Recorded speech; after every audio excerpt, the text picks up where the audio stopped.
नमस्कार किसान भाइयों, आज के इस वीडियो में आपका स्वागत है। आपको पता है हर एक किसान अपनी फसल में ज़्यादा से ज़्यादा फास्फोरस पे ही ज़्यादा जोर देता है, ध्यान देता है। क्यों देता है? उसको पता है कि फास्फोरस हमारी फसल में कम पड़ने पर हमारी फसल में क्वालिटी कम होती है, जिससे क्वालिटी कम होने से उपज कम मिलती है और उपज कम मिलने से हमारा मुनाफा कम होता है। तो ये बहुत बड़ा उसका नुकसान होता है। तो उसके लिए हमें अपनी फसल में फास्फोरस के रिलेटेड क्या क्या करना चाहिए, फास्फोरस हमारे फसल में कैसे कार्य करता है, क्या कार्य करता है। फास्फोरस ज़मीन में ज़्यादा से ज़्यादा हम सॉइल सैंपल निकालते तो उसमें फास्फोरस हमें बहुत ज़्यादा दिखाई देता है, लेकिन इतना ज़्यादा होने पर भी हमें वो अलग से क्यों डलवाना पड़ता है। तो ये भी एक बहुत बड़ा सवाल है जो हाँ सबके मन में रहता है। उसके साथ फास्फोरस के कितने प्रकार हैं, मतलब फास्फोरस कौन से फॉर्म में अपनी फसल को देना चाहिए और कौन से फॉर्म में मिलता है मार्केट में।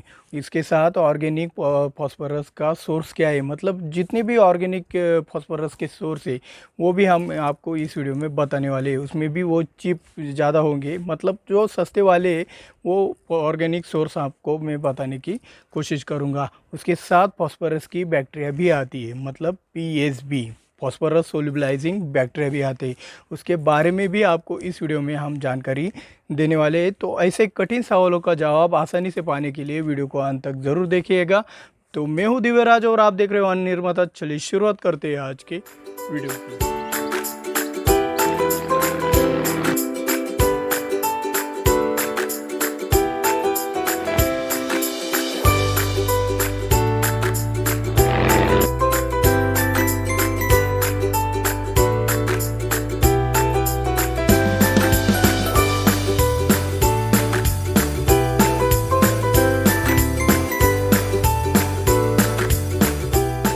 तो दोस्तों आपको पता ही है कि फास्फोरस एक मेन न्यूट्रिएंट है, जैसे कि नाइट्रोजन, फास्फोरस और पोटेश है।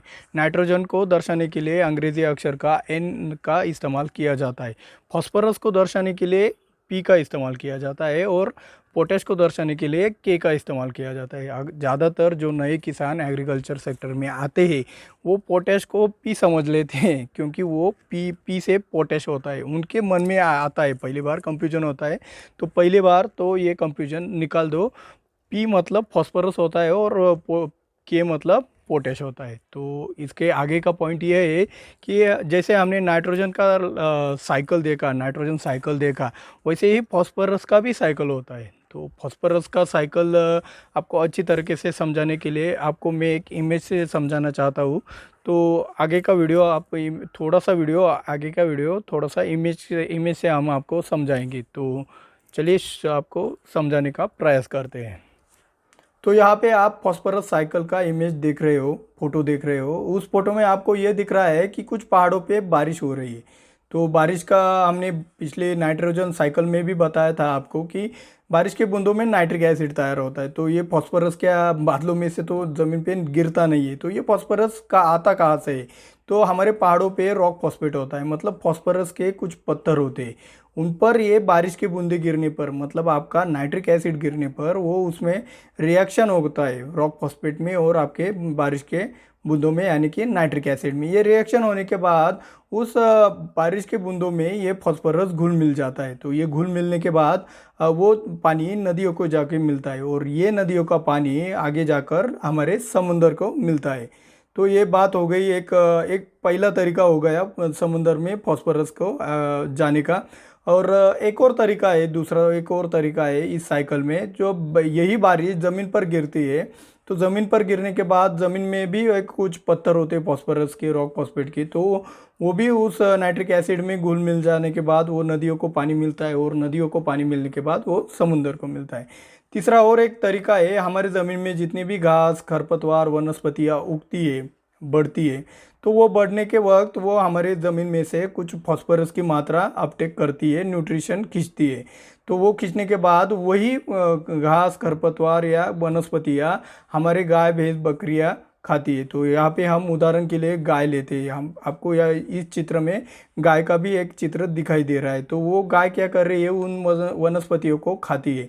तो खाने के बाद उसका जो गोबर निकलता है, काउडन कहते हैं हम उसको, तो ये जो गोबर निकलता है, ये गोबर डिकम्पोज करने का काम, मतलब उसका विघटन करने का काम हमारे बैक्टीरिया और फंगस करते हैं। तो ये बैक्टीरिया और फंगस से उस गोबर का विघटन होने के बाद फिर से वही फॉस्फोरस हमारे बाद में भी जाकर समुंदर को ही मिलता है। अब ये सब फॉस्फोरस सब इकट्ठा होके हमारे समुंदर में मिल जाता है।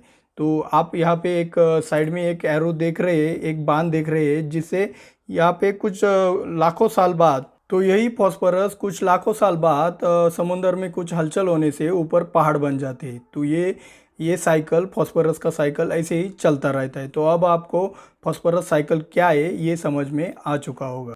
तो ये हो गया फॉस्फोरस का साइकिल। आपको, मेरे हिसाब से आपको ये फॉस्फोरस का साइकिल अच्छी तरीके से समझ आ चुका होगा। तो अब चलते हैं अगले पॉइंट की तरफ। हमने बताया था कि ज़मीन में इतना ज़्यादा फिक्स फॉस्फोरस हो के भी हमें अलग से फॉस्फोरस क्यों डलवाना पड़ता है। तो इस सवाल का जवाब यह है कि फॉस्फोरस ज़मीन में तो बहुत ज़्यादा पैमाने पर होता है, हमारे सॉइल सैंपल की रिपोर्ट में भी वह दर्शाता है, लेकिन वह फसल को अवेलेबल नहीं हो सकता है क्योंकि वो फिक्स है।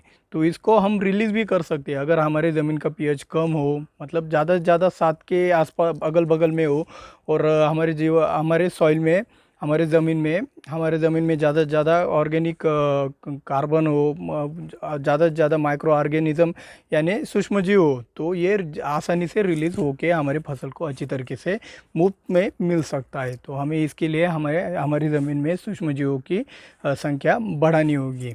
तो उस बैक्टीरिया के टॉपिक पे भी हम आगे आने वाले हैं। उससे पहले हम ये जानते हैं कि फॉस्फोरस फसल में काम कैसे करता है। तो जैसे कि आपको पता है कि फॉस्फोरस मेन न्यूट्रिएंट है, मतलब नाइट्रोजन के बाद सबसे ज़्यादा हमारे फसल को फॉस्फोरस लगता है। अगर हमारे फसल में फॉस्फोरस ना हो तो हमारी फसल की अच्छी तरीके से ग्रोथ हो ही नहीं सकती है।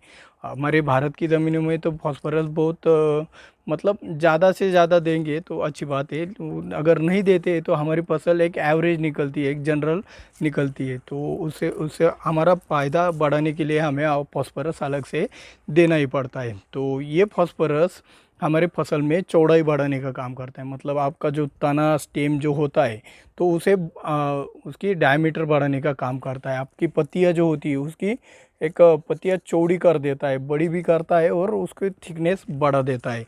तो फॉस्फोरस का यह कार्य आपको तो समझ आ गया। और फलों में ये फॉस्फोरस उसकी साइज़ बढ़ाने के लिए काम करता है। तो ये फॉस्फोरस का कार्य आप सभी को मालूम है, जनरल बात है, किसी को कुछ ज़्यादा बताने की ज़रूरत नहीं है कि फॉस्फोरस काम कैसे करता है फसल में।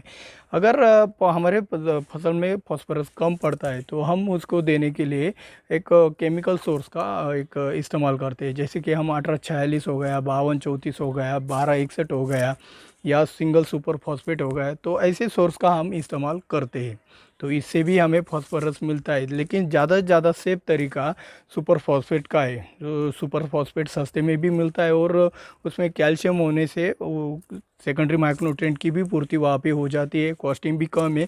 तो फॉस्फोरस के लिए पहले से प्लांटेशन के पहले आपको सुपर फॉस्फेट अपने ज़मीन में डलवाना है। तो उसके बाद हम ऑर्गेनिक सोर्स की तरफ चलते हैं। तो फॉस्फोरस का ऑर्गेनिक सोर्स हमने पहले भी बताया है कि गुड़ से ज़्यादा से ज़्यादा फॉस्फोरस मिलता है, कैल्शियम भी मिलता है और फॉस्फोरस भी मिलता है। तो फॉस्फोरस से आपको पता है कि जड़ों का विकास होता है। तो गुड़ से भी गुड़ में फॉस्फोरस होने के ही कारण वो जड़ों का विकास अच्छी तरीके से करता है। तो ये ऑर्गेनिक सोर्स हो गया। अभी हमारी जो खली आती है उसमें भी ज़्यादा प्रोटीन होता है, उसमें भी आप थोड़ा सा केमिकल फॉस्फोरस डालो के आप उसका अपनी पसंद में इस्तेमाल करोगे तो आपको फॉस्फोरस का अच्छी तरीके से रिज़ल्ट आ जाएगा। फॉस्फोरिक एसिड के बारे में आप लोगों में बहुत गलतफहमी है कि जब आप फॉस्फोरिक एसिड ज़मीन में डालवाते हो तो आपको लगता है कि 80% फॉस्फोरिक एसिड है, फॉस्फोरिक एसिड में फॉस्फोरस है, तो इससे 80% तक हमारे फसल को फॉस्फोरस मिलेगा।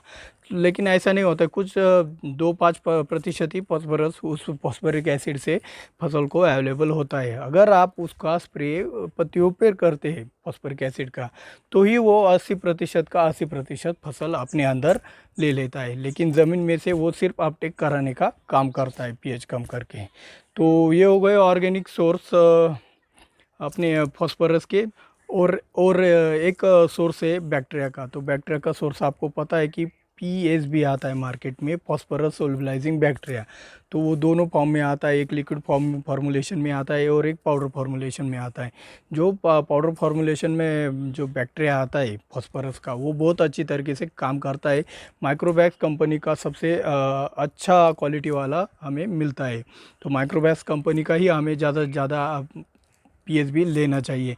तो PSB क्या करता है, अपनी ज़मीन में जाकर वो बैक्टीरिया होते हैं, वो मल्टीप्लाई होके हमारी ज़मीन का जो हमने बताया था फिक्स फॉस्फोरस होता है, तो उसे रिलीज़ करने का ये काम बैक्टीरिया करते हैं। तो आपको सिर्फ क्या करना है, बैक्टीरिया का जो क्लाइमेट लगता है हमारी ज़मीन में, केमिकल कम हो, ज़्यादा से ज़्यादा ऑर्गेनिक इस्तेमाल, मतलब गुड़ जैसे आपको खाद का इस्तेमाल करना है। आप गुड़ और PSB का इस्तेमाल अपनी ज़मीन में करोगे तो आपके ज़मीन में फॉस्फोरस की लेवल भी अच्छी तरीके से बढ़ जाएगी।